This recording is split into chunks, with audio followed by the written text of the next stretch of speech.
Ryerson. I have the pleasure of serving as board chair for the Iowa Women's Foundation this year. I am honored to welcome each and every one of you to this milestone anniversary, where we not only look back at 3 decades of empowering women and girls, but also set our sights on the future. Inspired by our theme of today's luncheon, Don't Give Up Your Daydream. As we begin, let me outline what we have in store for you today. First, of course, we're going to have a wonderful lunch, and I hope you all enjoyed the meal. I hope you strategically placed your spot next to the dessert that you like best, or became friends with the person next to you.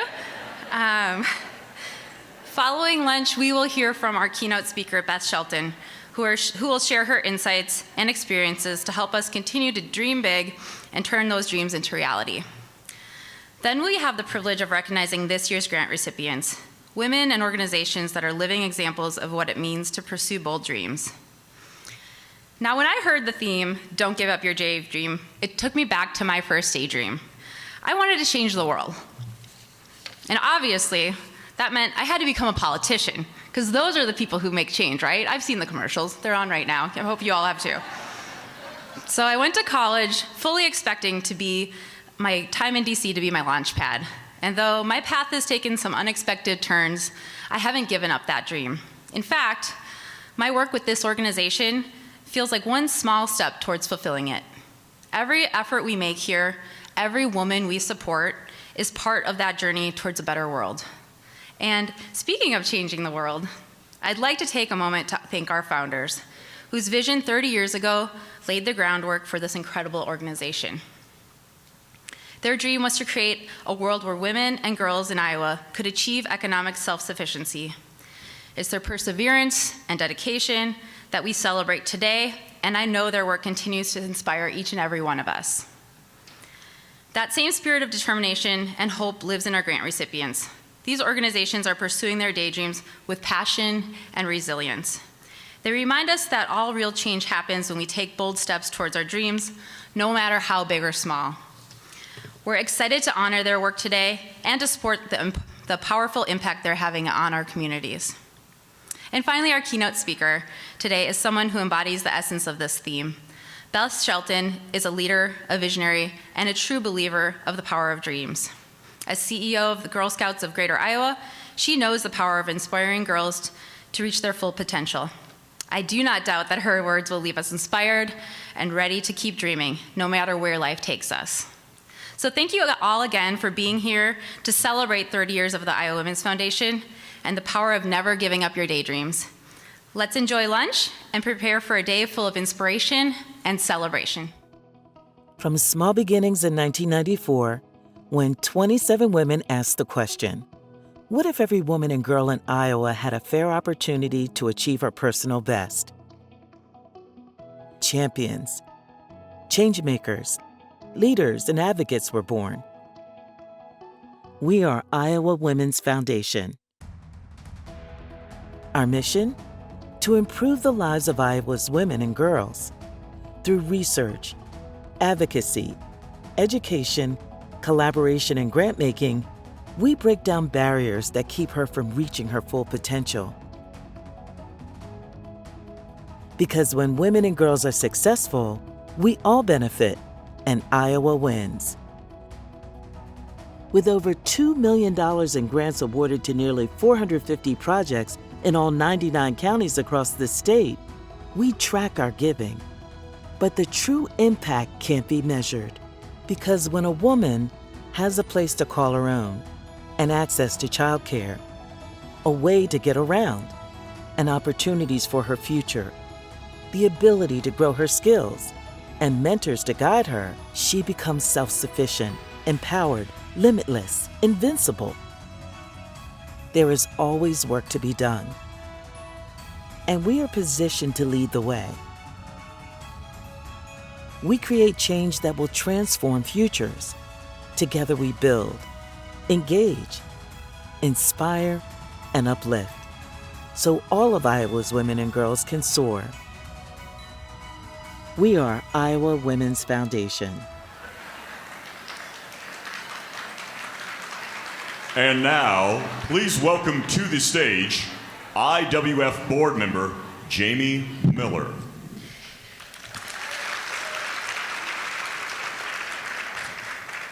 I almost said good morning, but I believe it is officially afternoon. Well, thank you. My name is Jamie Miller, and in my day job, I serve as the Vice President of the Iowa Credit Union League, the trade association for the Iowa credit union industry. I am honored to serve as a board member for the Iowa Women's Foundation. And on behalf of our board, I want to give special thanks to our friends at Green State Credit Union for generously underwriting today's luncheon. So please join me in giving them an applause.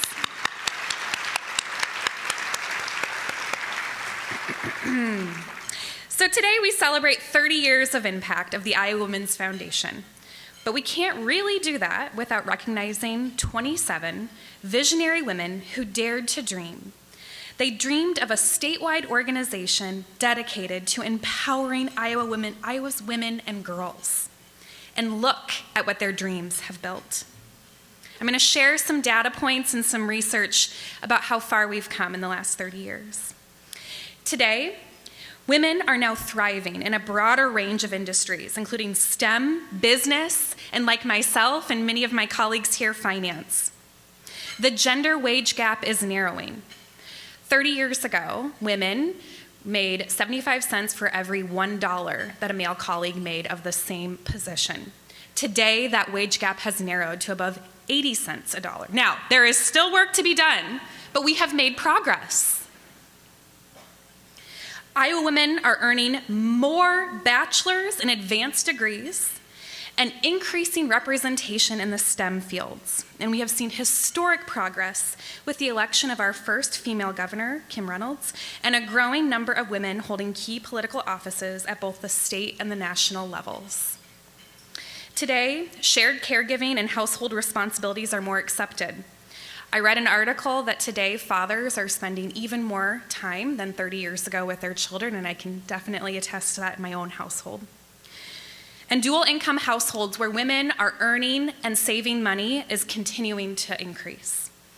Iowa women are starting businesses at higher rates, and they're supported by networks and organizations like the Iowa Women's Foundation that are addressing key areas of economic prosperity and opportunity. And these milestones show the significant progress toward gender equity in Iowa. But the work is still not done. There are so many gaps to address, including that pay gap. We're going to do that. But this work could not have been done if we did not have visionary leaders like these women, these 27 leaders who really had the spirit to think about what the Iowa Women's Foundation could be. And thanks to those women like myself and so many others are charged to continue to fight to ensure that all women and girls have access to economic prosperity. Every party has a guest of honor, and today our guests of honor are these visionary founders. Will these founders please stand?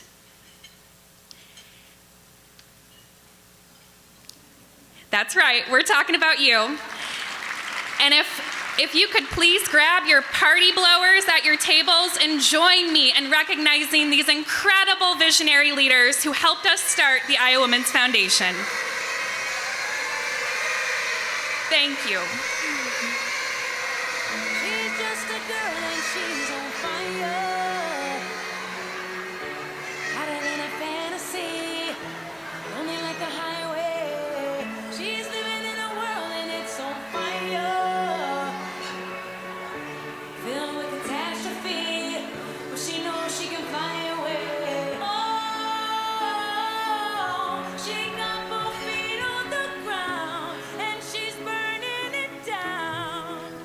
Thank you for coming to our party, and it just started to sound a whole lot more like a party, so thanks to all of you.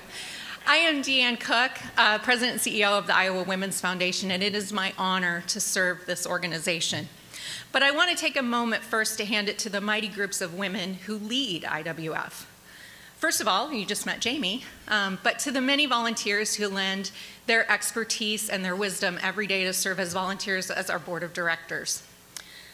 Next, to the dedicated women who serve on our advisory council. Many of them are our founders, but all of them bring the wisdom of 30 years to bear to our work. And next, I want to recognize the IWF team. I know many of you saw them repping our new inaugural edition of IWF Ray Gun shirts, and what I can tell you is that the QR code is fixed. So you don't have to be youth sizes to get a ray gun shirt. Now you can get them for yourselves and anyone else you want. But they are each repping one of them today. So our development director is sporting IWF, supporting women today, tomorrow, forever. Putting her money where her work is, our employer engagement director, Sherry Penny, is wearing childcare is foundational. What we hope captures everyone's spirit, my favorite people are strong women, is our program manager, Hannah Rickert. You need to have more different names.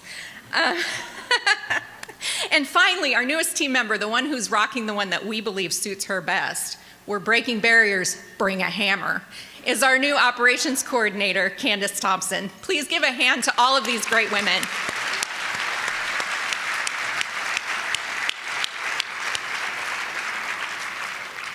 We do this work together. It takes all of us. Our founders started us on a path that brought together many hands and hearts and minds to live this mission as one. And we continue that essence here today and into the future. For those of you who have been with us since day one, and for those of you for whom this is day one, engaging with IWF, it's a perfect time to celebrate our past accomplishments and look ahead to our aspirations for the future.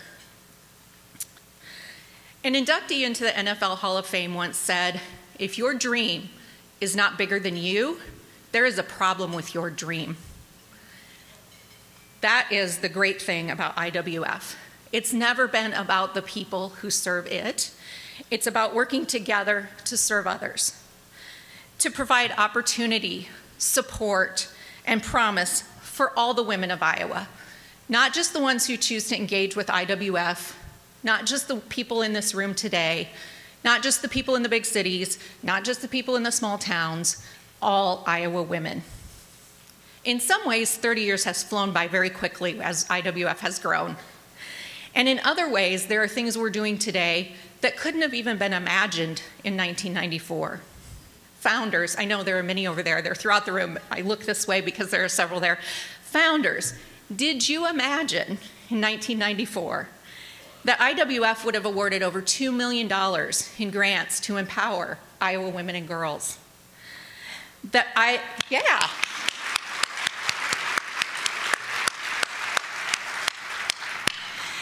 IWF would be a nationally recognized leader in facilitating childcare solutions, with so much good work across the state that we are ready to release our childcare impact report at the Iowa Solutions Summit next month.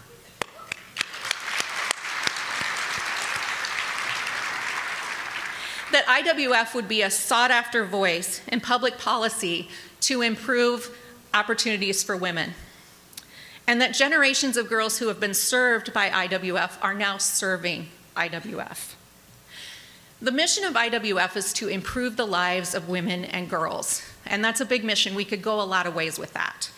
But the cornerstone of our work rests on research that tells us where the greatest needs are.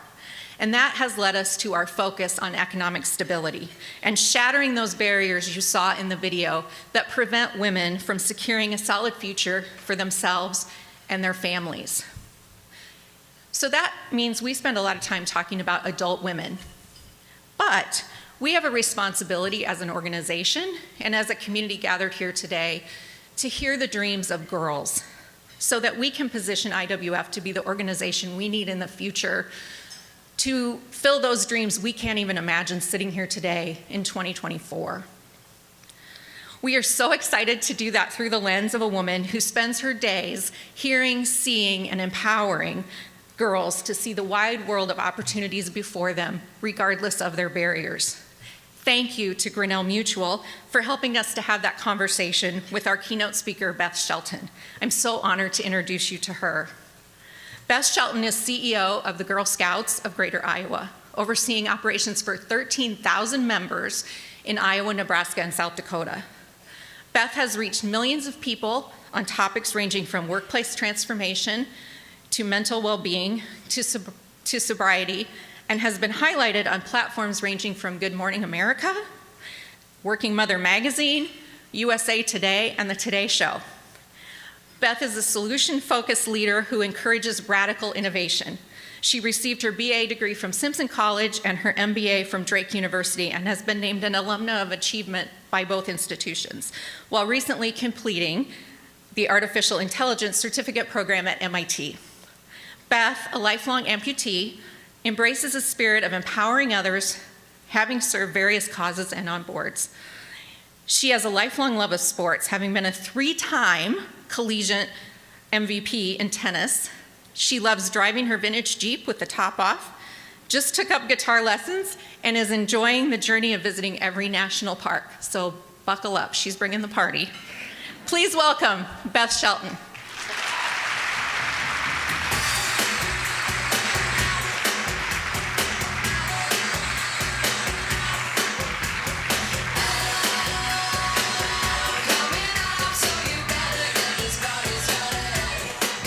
Okay, it's an honor to be here. What better walk-up song than Something by Pink? And let's get the party started.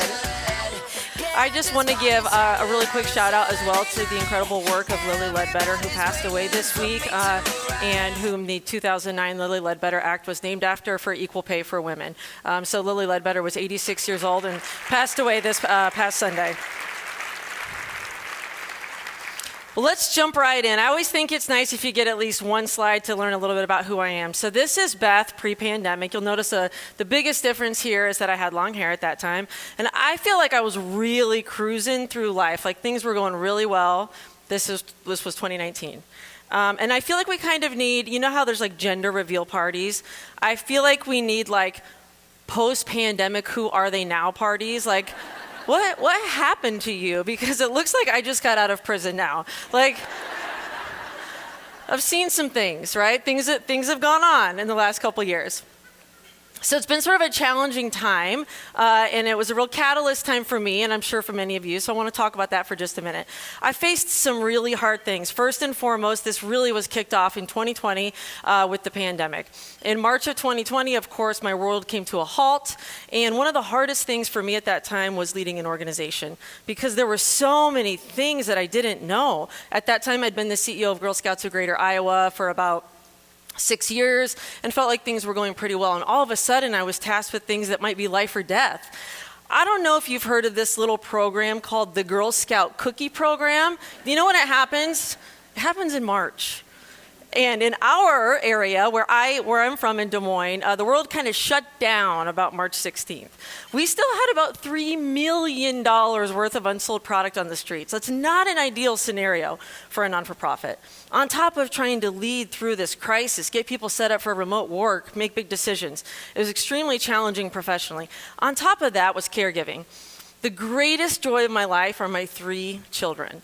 Asterisks after 5 p.m., they're the greatest joy of my life, right? Because you know what I'm doing before 5? I'm working, because I'm a working woman. That's what I do. And the school sent them home for spring break, and then they wouldn't take them back.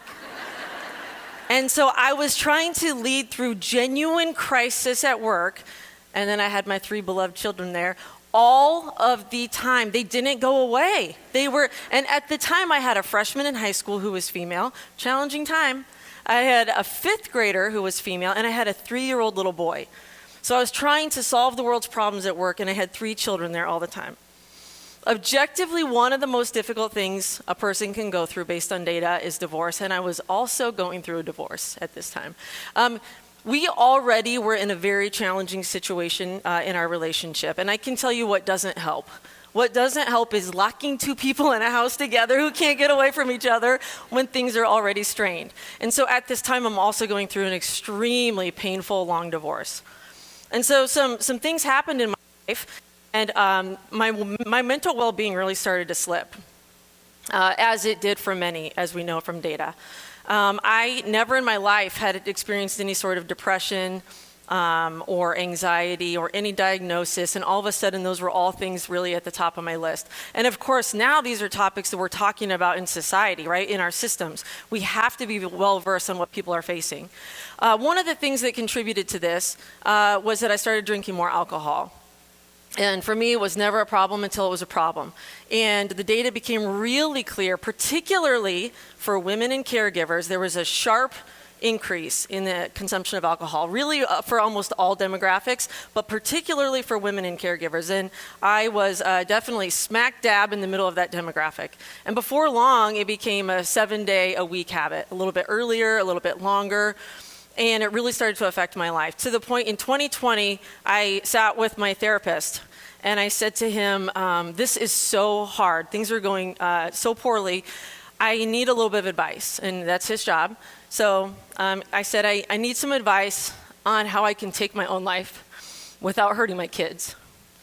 And he said, Beth, I think you can't do that. Let's work on creating a life you don't want to escape from. And late 2020, I started doing that. And one of the big things I had to figure out was how to remove alcohol from my life. I tried 17 times that year to stop, and I am on my 18th try. I'm on 1,130 days sober.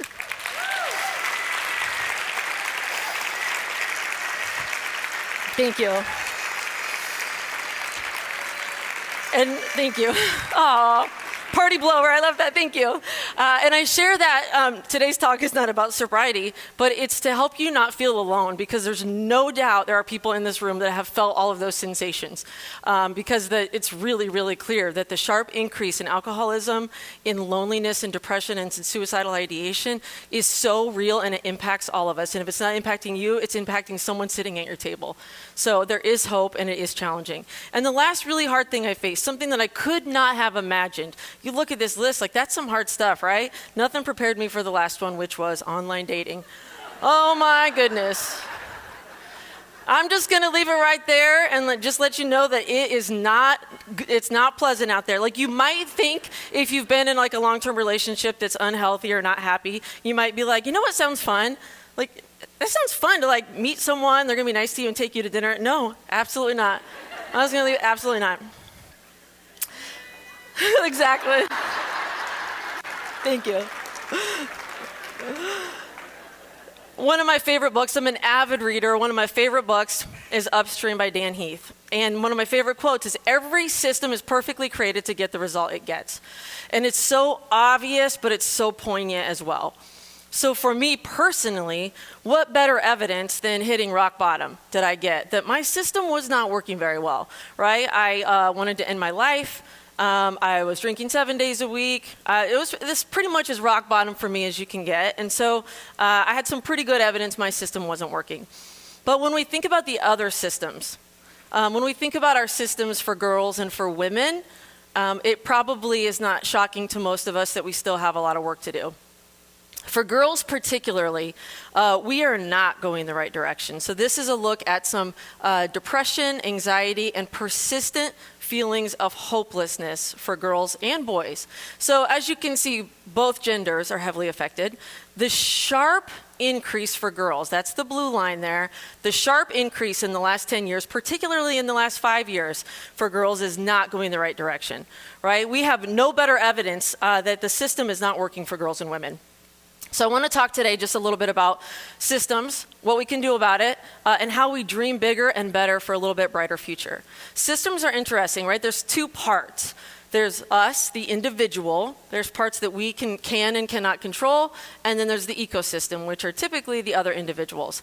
And every single relationship we're in is a system. So it might be our romantic partner, it might be our children, it might be our team at work, it might be an entire community at a luncheon. They're all systems. But we also have an individual role. So I want to tell just a few stories about what we can and can't do as individuals, and then a few about our systems. One of my favorite quotes today, and I learned this through this journey of 2020 and 2021, doing hard things, facing hard things, is today I land right here. When hard things happen, this being the case, how shall I proceed?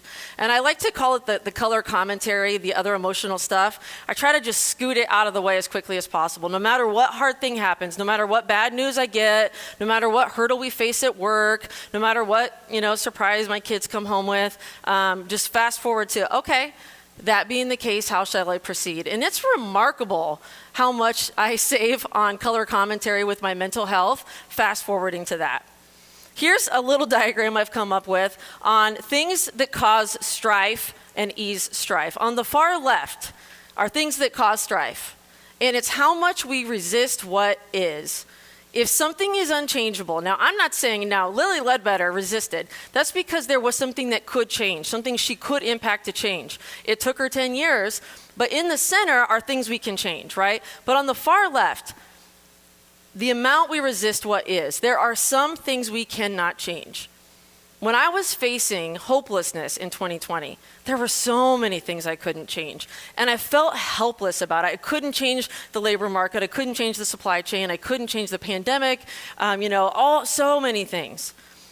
And then on the far right, what I find eases my strife, and what I find tends to ease the strife of others, regardless of what else is happening, is when they feel seen, heard, or understood. At the end of the day, if we can just take a moment to see someone, see them as a human being, it's remarkable how far that goes. And when hard things happen, here's where I go to immediately. We have three choices. Number one, could we just get over it? There are so many things we can just get over. If we name it, if we understand our ego.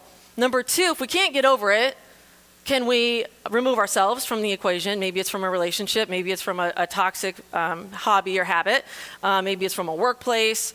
If you can't get over it and you can't remove yourself, your only other option is to create a solution, right there. Those are your three options. So rather than circling in strife when things happen, fast forward to this. So I want to give a few examples of things that I could or couldn't change and how those played out in my life.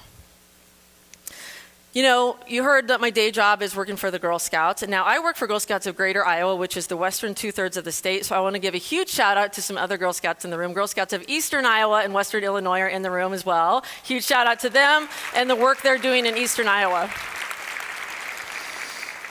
Now, we recently had a program at Greater Iowa, and our members love patches. Patches are pretty cheap. We needed to motivate them to do something. And my team came to me and said, we didn't budget for this thing. We need an incentive. We didn't budget for it. Patches are pretty cheap. People love patches. They were like, we have an idea. Our members really like you, Beth. Let's put your face on a patch. And I was like, no. You guys, that's embarrassing. We cannot put my face on a patch. So we're like, yeah. And then they showed me the artwork. And I was like, okay. I think I can get behind this. That looks cute. I was like, oh man, this is really embarrassing, but if you think it's cheap, if you think it'll be effective, all right. So they put my face on the patch and we do this incentive. And then the patches come in the mail. Thousands of patches come in the mail to mail out to our members, and our chief marketing officer comes in, we're so excited, let's open the box. And we open the box to get these patches. Every single patch looks exactly the same. And this is what they look like. We have a pointer on here. This right here is a missing tooth, for the record. Every single patch missing the tooth. I don't know what's happening with the collarbone. There's real scary stuff happening. I don't know what's happening here. Now, this is kind of a silly example, but this absolutely did not meet the expectations of what I had in mind that day. And yet, it's sort of like, okay, I can either get over it, we can create a solution, or I can remove myself. So, it's pretty, once we get over it, to this day, this is the most requested patch we've ever had. So, I don't know, name your ego, get it out of the room, and get over it, right? So, anyway, that's sort of a fun example with work. This is Beth at about 4 years old. I grew up in a single-parent family. I have one older brother. Here he is. And I think it's pretty clear what's happening in this picture. I was born with one hand. And when we think about identity and how we're shaped, we're all shaped by so many things, right? I'm still at 45 learning about all the things that shaped who I am and my identity and how many things to work through. If you're familiar with ACEs, Adverse Childhood Experiences, it's a scale of 0 to 10 based on sort of maybe potentially traumatic or toxic things that might have happened in your childhood. I have a score of 7 out of 10. And anything above a 4 is considered high risk. It's considered the outcomes in your life may not come out as positive. Right? Now, there are buffers and things that can happen to help give you a great life, and today I feel like I have a great life. But these were the terms that were used to identify me as a child: limb deficient, amputation, deformity, malformation, defect, congenital mutation, and abnormality. These are the things I heard, right? This is like when we go to identify who are you, these are the words. And now when I look at this list, I'm like, those don't really feel great, you know? I remember I fell in sports one time. I was about 11. I went to the doctor, and they actually did an X-ray on my hand, and they were asking me, well, what do your bones look like in there? And I'm like, well, to be honest, I don't know. You know, I don't know. I'm not sure what it's supposed to look like. And the doctor looked at me and he said, well, what do you call this? What do you call it? And I didn't know, but I had heard somewhere along the line congenital mutation. And so I said, well, I think I've heard of like congenital mutation. He goes, yeah, I like that. And he wrote that down. And when I think now about how much that shaped my identity, these, you know, feeling like I didn't belong, on top of potentially the other, you know, 7 categories that I fit. But I know that I want to talk about this because it's a little bit unique to my story. Clearly, most of you likely in the room today don't have limb differences, but I'm sure you have other things. I'm sure you have other hard things that you carry with you today in your giant backpack of emotional baggage that we all have. Some of them you've probably worked through, some of them you're probably still working on. Welcome to the club. But these are some of the things I worked through. After 2020, when I started to really think about how do I create this life I don't want to escape from, I was like, what do I even like to do? When I think about our individual selves in the systems for a minute, how do I create a life I don't want to escape from? What does that even mean? And so I started really small with little things. Well, fine, I guess I like to work out, right? But I hadn't really been taking care of myself. I hadn't been working out. So I went to my local gym. I was hanging my head. I walked in the door. I didn't know anyone. And I started doing kickboxing. And about 6 months into the program one day, one of my coaches, I took my gloves off after class, and he's like, hey, Beth, what happened to your hand? This is what it looked like every day after class. It was all bruised up. And I said, well, my gloves don't fit right, which there's not a glove on planet Earth that fits right, including boxing gloves. And he said, well, that's not okay. And when I think about that moment of just seeing someone, I never would have thought to ask for help. But my instructor, Nick, said, well, that's not okay. And he immediately reached out to a boxing glove vendor that he knew, and they made this little custom glove for me. And it's tiny, this little red glove, and it fits perfectly, and it fits inside my other gloves. And I've never since had another bruise. And when I think about systems, when I think about things we can change, things we can't change, the amount of impact that made on my life, and it took him about 2 minutes to take a picture of my hand and send it to a vendor. It was really incredible. I also recently met with a software vendor, and they were selling some software that allows girls to create avatars, little emoji versions, cartoon versions of themselves, right, in Girl Scouting. Now, just in my little jurisdiction, we serve about 13,000 members. That's a lot of girls. When you think back to that picture of Beth hiding my hand, think how vulnerable youth are, right? How impressionable they are to what they see and what they feel. And this software vendor said to me, you know, we have these little avatars. We can create one that looks like anyone. We have every feature imaginable. And I went through and I'm like, oh, this will be fun. So I go into the little system, and you know what? They don't have one that looks like me. Now, I'm not trying to be sassy about it. I'm just saying they don't have one that looks different. They have one that looks like the norm, right? That looks like the statistical norm, because I have something about me that looks a little bit different.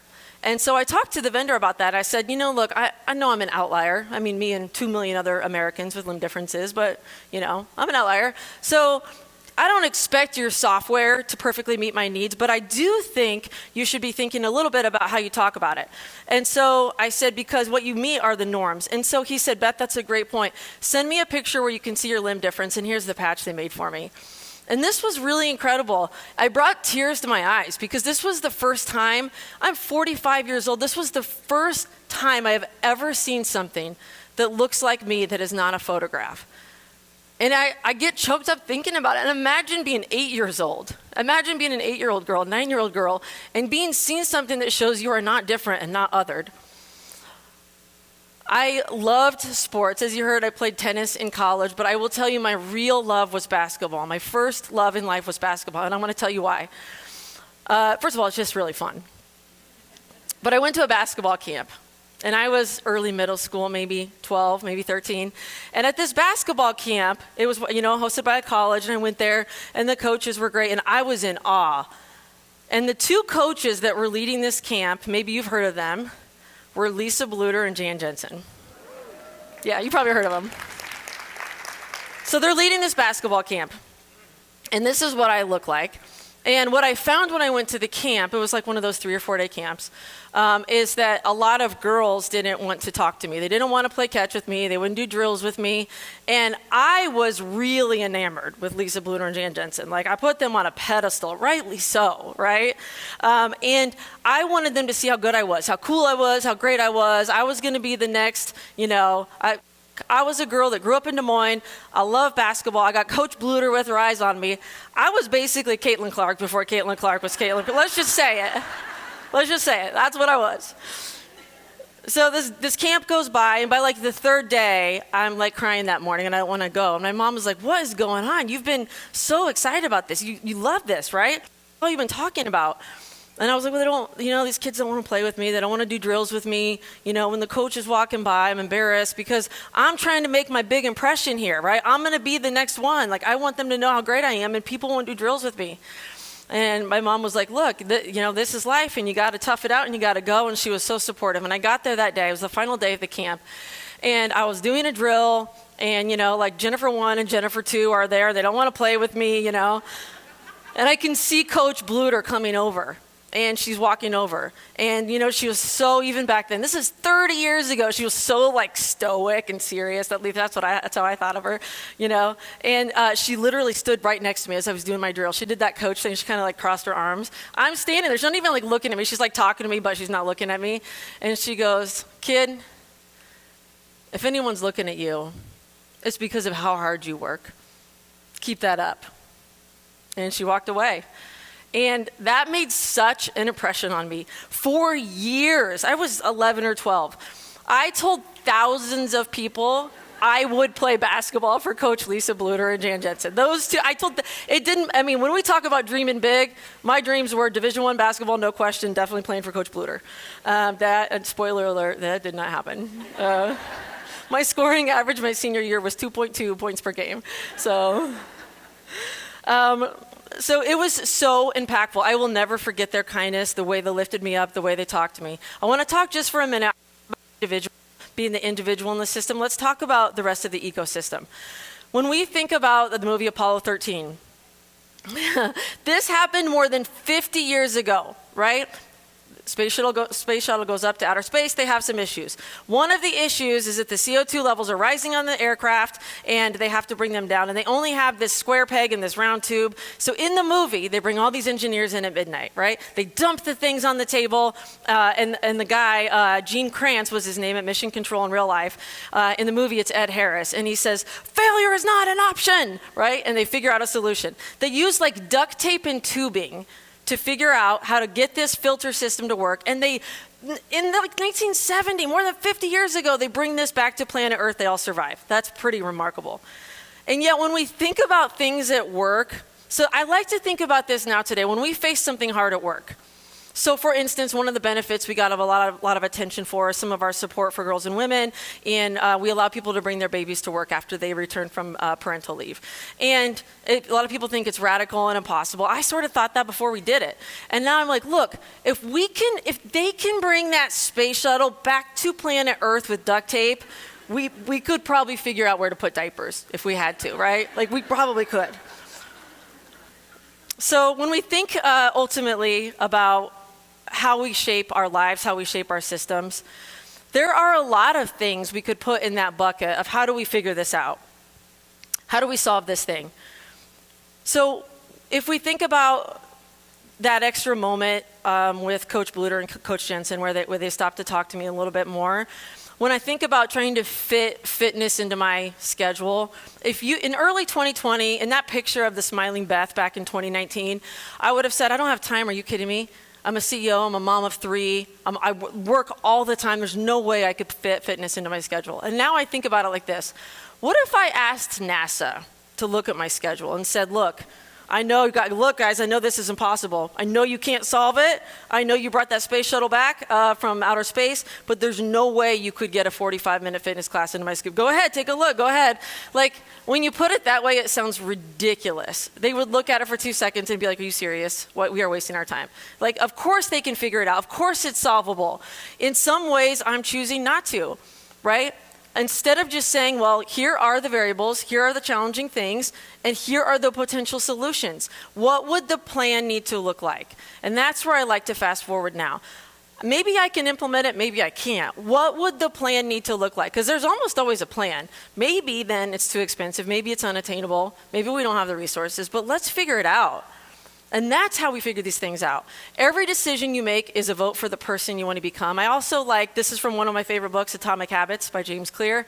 It's an incredible book. I also like to swap out the word, every decision you make is a vote for the future that you want to become. When we think about the future for girls and women, we have come so far in terms of limb differences and acceptance. Now I don't hide my hand when I'm talking. First of all, it falls very clearly in the bucket of things I cannot change. Stop resisting what is. That is not going to change. And so instead of resisting it, just live and be in my life. But society has come a long way too. This is one of the Lego action figures now. And when you think about all of those words that described me as a child, the words the very doctors used, right? Malformed, deficient. And look now, Lego is just putting us on showcase like, you're rocking it, girl. That is an example of how a system has changed. So we can make change. Maybe it's slow like Lilly Ledbetter. Maybe it's fast. But we can make change. A couple years ago, I was speaking at a conference right here in this very room. And the night before, I did this crazy thing. I messaged Coach Jan Jensen. I was like, this sounds crazy. Like, you don't know who I am, but I know who you are. Like, how many messages do you think she gets like that? Millions, right? Like, everyone knows who she is. And I was like, here's the thing. I'm going to be in Iowa City speaking. You just made a big impact on my life. And Jan Jensen came out to meet me. And we had dinner together. And I got to tell her what a hero she was to me and how much her actions in the system made a difference. And when we think about dreaming big, if Jan Jensen can find time to have dinner with a stranger, dreaming big isn't about reaching for the stars. It's just about showing up. It's about showing intention. It's about connecting the past, the present, and the future, and that is what creates big impact. It is so symbiotic. The fact that 30 years ago, someone stopped and gave me 2 minutes of attention, and it was so impactful that 30 years later, I'm still talking about it. And how can we go out and spend an extra 2 minutes on something today that could impact someone 30 years from now? It takes just a minute, and we tell ourselves we don't have time, we don't have capacity, we don't have the resources, and just think about NASA looking at you and saying, really? What would the plan need to look like? What if we had to invest in girls and women? What if we had to change the systems? What if we had to change the future? I'm so honored that I was asked to be here today. It's an incredible organization, and it's incredible to be part of it, and thank you for letting me have a few minutes today.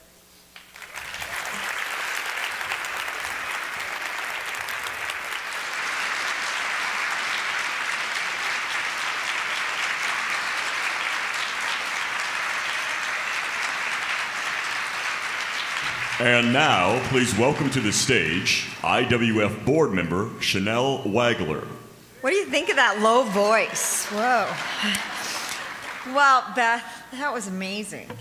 I didn't think I'd be teary, but I was a few times, so thank you. Yes, I'm a board member. My name is Chanel Wagler, and I just want to share how inspirational that was. It was so motivational. Wonderful, wonderful. Who would have thought we'd get one of those again since COVID? I mean, we're all together here and feeling that. So very cool. Okay, so I'm a board member. I work on the grants committee and love that because we get to see and hear and meet with programs that support girls and women. So I'm so glad there's quite a few here today, so I'm really pleased about that. I want to share a little bit. I was so excited when Dawn called me, or when Deanne called me, Deanne called me and said, hey, will you speak?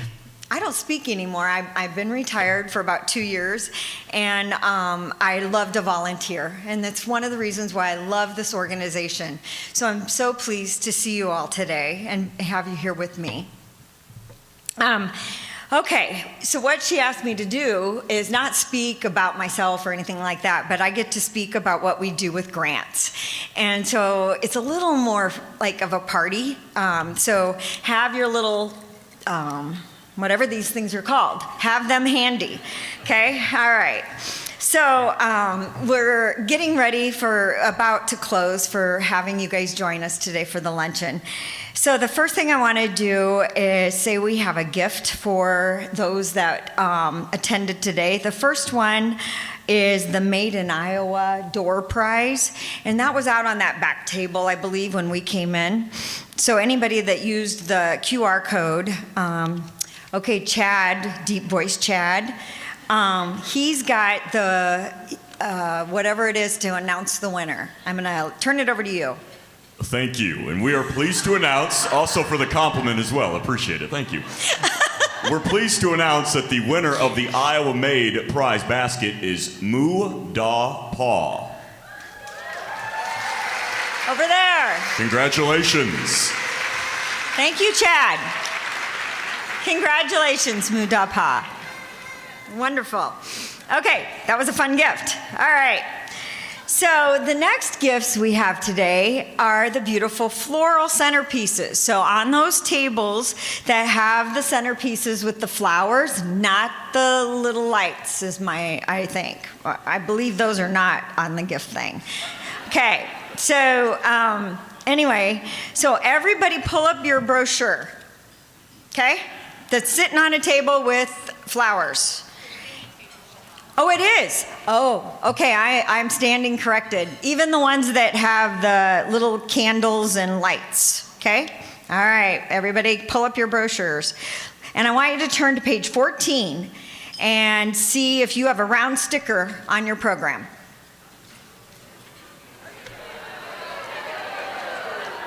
You all receive the centerpiece and get to take that home.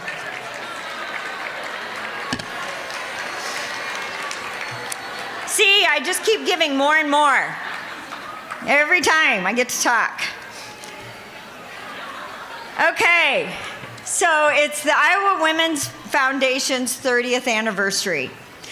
And it's been so fun as a board member to talk about that. We were prepping for it, you know, in year 29. We've been talking about it. We have seen the organization grow in our giving, in what we receive, and in who we are impacting, and love that. And so anyway, we really, really want to support women and girls. And in that celebration, we have seen folks that are donating to the Iowa Women's Foundation and our grantors.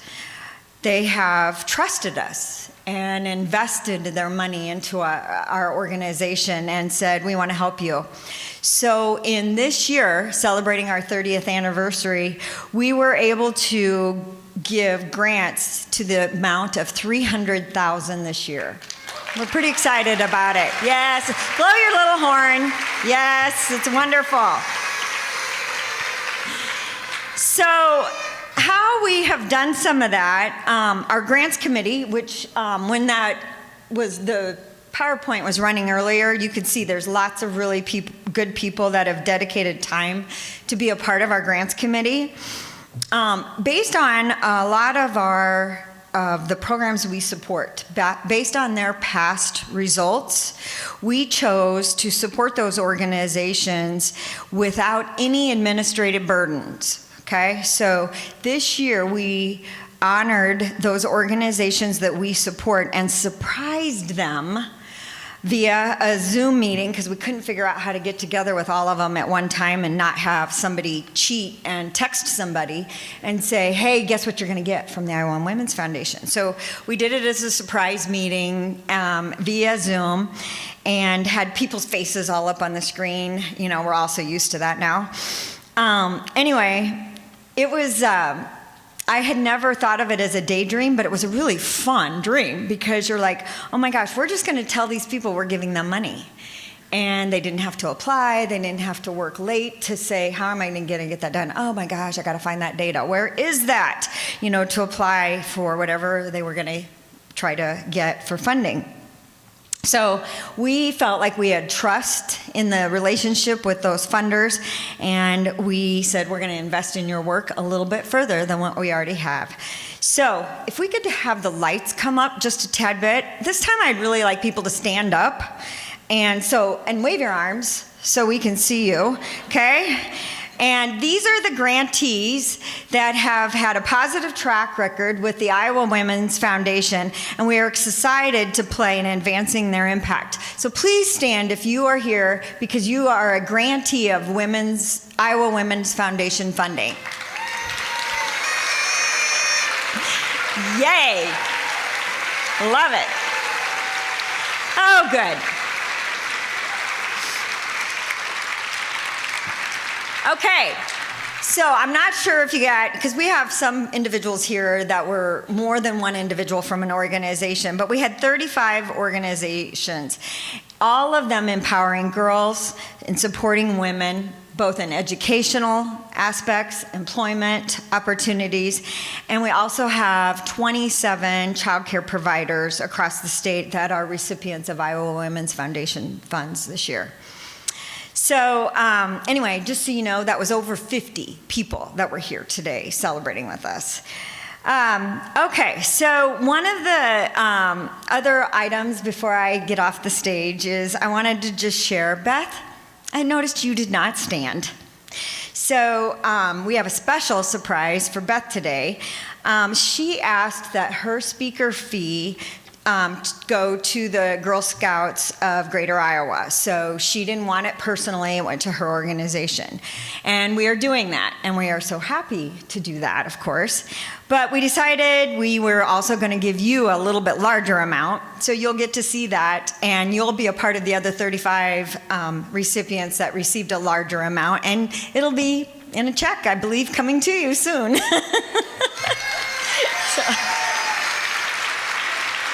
Yay! So good. So again, it was such a pleasure to be with you all today and have that really wonderful message. As the chair of the Iowa Women's Foundation's Grants Committee, I'm just so glad to share with you today and hope you'll be able to come and join us again in another year. Thank you.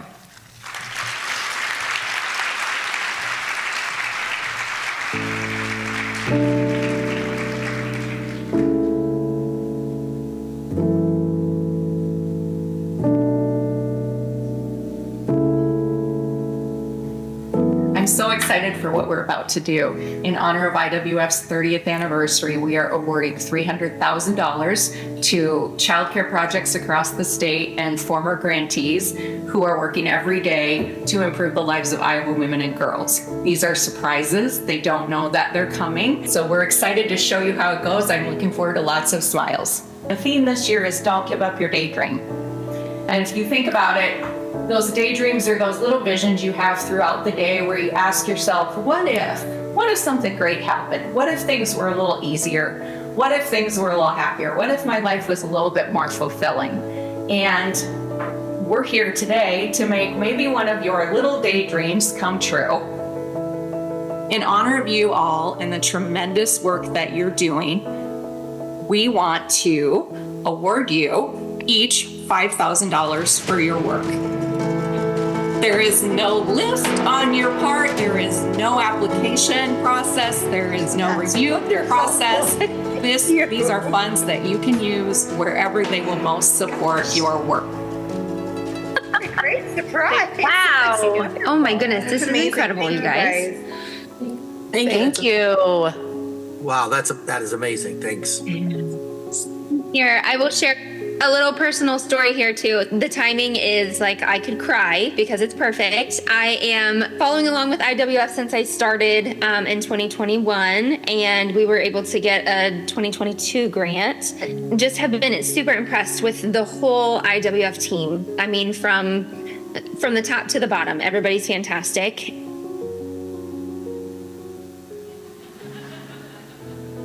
Thank you all for joining us and making time today. We asked you to come to this call to make a daydream come true for you in honor of your work and in honor of our anniversary.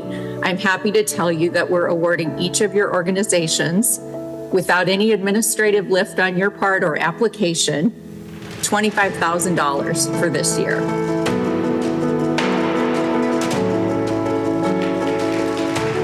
Oh my gosh, thank you. Amazing. Thank you so much. Yes, thank you. You just made my day. Thank you so much. Wow. I think I just want to say that what I see now is, as hard as the pandemic was, these years are almost harder and more challenging in a way because people are just out of resources to manage. Like, I watch the nonprofit executive directors that I work with or I know. They're just very, very tired. And it's been a struggle for the last 4 years. And so I think I speak for a lot of us on this call that this grant, it means so much anytime you were to deliver it. But it also just means, especially right now, it just is a little bit of a boost at a time, or a big boost at a time that I think so many of us are really struggling to find that. So thank you. The grants committee and the board just want to say to you all how impressed we are with your dedication to girls and women in Iowa. I'm going to choke up. You have shown us repeatedly over the years how well equipped you are to serve girls and women in Iowa. And thank you, thank you, thank you. Thank you so much for making time. We just couldn't be prouder, and we're happy to be able to do this and to be able to do this with this particular group of organizations. You've all been so important to our history at IWF. And as Ellen and Hannah said, we look forward to working with you in the years to come.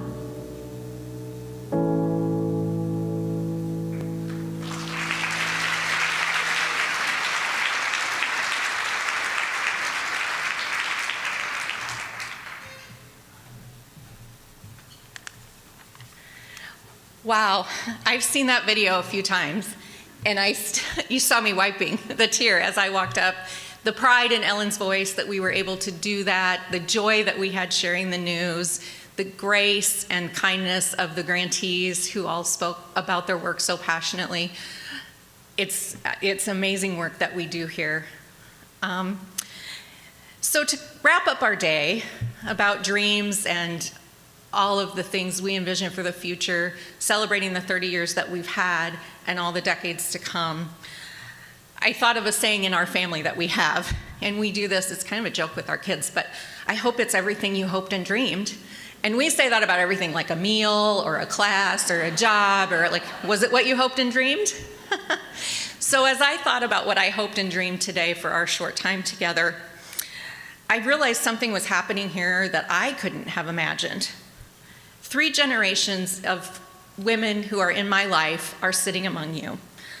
First, the mothers who raised my husband and me, who showed us what was possible. Next, there's a guest here today that I've grown alongside with our whole lives, since we walked into a kindergarten classroom at the age of 5 together. And we have spent decades supporting each other as we had educations and careers that followed the same path. And finally, 2 young women of Gen Z that are part of the group of girls that were raised among our tight group of adult friends. They're both just getting started on the impact that they'll have on the world. As I look around this room filled with passionate leaders, advocates, and champions for women, I couldn't have imagined that so many women in my life would be gathered here today. How did the 6 of us get here? Because each generation took the opportunities they were given and made the world wider for the next one. We all 6 of us, had love, support, resources, and promises poured into us and passed it on, just like the youngest among us will do for the generations of girls and women they influence. That's what I want for all 1.6 million females in Iowa. The ability to feel the love, the possibility, and the promise to make their dreams come true. I can't do that alone. No one in this room can do that alone. IWF can't do that alone. We need our research partners to identify the greatest areas of need and educate communities about why they matter. We need our grant partners who are doing the hard work on the ground, who are directly impacting the women who need us most. We need our advocates to talk to legislators, to influence policies that improve opportunities for women, and in many cases come with dollars that multiply our financial impact in huge ways. And we need collaborators. We need those who bring their leadership and what they do best alongside us so we can all impact the lives of women and girls together. Grant making is the heart of what IWF has done and will continue to do in the future. But a complete circle of services that link research and education to advocacy and investment are what will be required in the future to fulfill those dreams of girls that we can't even imagine yet. It's a big vision, and if we can't do it alone, how can we all do it together? By harnessing the power that's been invested in all of us here and using that together to widen out the world for more Iowa women. We invite you to come on board and join us as dream makers from wherever you're at in your personal philanthropic journey. From a ray gun shirt with now the correct QR codes to a monthly, annual, one-time gift. There are QR codes on the screen, or there will be QR codes on the screen. There are envelopes and cards at your tables. We invite you to join us and affect those 1.5 million females who need us. We appreciate your belief that IWF, together with the power of all of you behind us, can make dreams come true many decades into the future. So thank you, thank you, thank you. And I hope you join us. It takes all of us to do this. There's a lot of work to be done. Jamie pointed out many of the things that have been accomplished, and then Beth helped us realize all that's to come. So we appreciate you joining us on this journey in whatever way is possible for you. Thank you so much.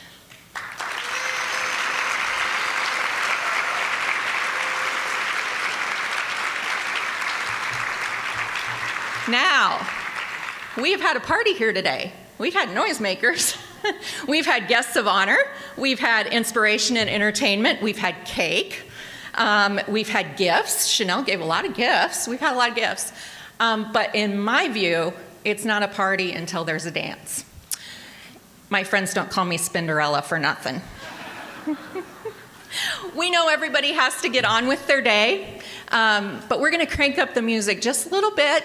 And we want you to shuffle on out of here some high energy music. If you want to do a few dance steps, I saw them during the rehearsal. So we're going to crank it up a little bit. We want you to leave here with a smile and joy and energy for the important work ahead. Thank you all.